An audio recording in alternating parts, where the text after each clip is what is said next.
So here we have the Hyundai i10 on a 16 plate.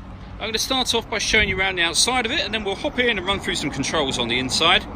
But from the outside you can see it's a 5-door car with alloy wheels. Let's start off inside the boot and then work our way around the rest of the car from there. So as we approach the boot, you'll see we've got plenty of space in there, along with that 60/40 split folding rear seat as well. Okay, so we're just going to work our way back round to the front of the car, and then we'll hop in and run through some controls on the inside.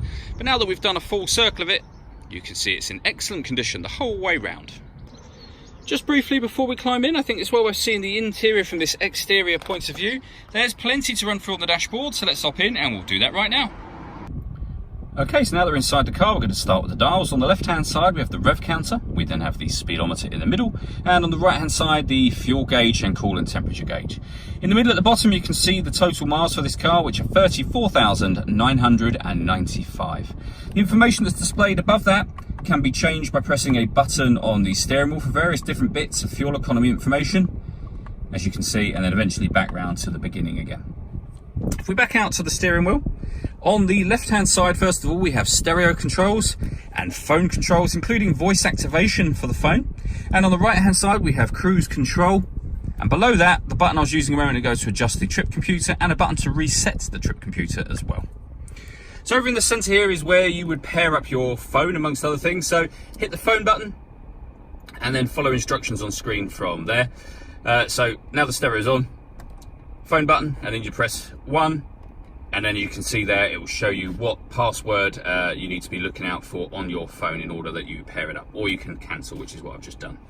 We have FM and AM radio available to us, various different bands, as you can see, so you can save 6 presets per one of those bands that you see at the top there. When it comes to listening to your own music, you can do that via the CD player. We've also got USB and auxiliary input as well, so plenty of ways to listen to music, and they're all accessed via the media button just here. So anything that's plugged in, it will now show the available sources.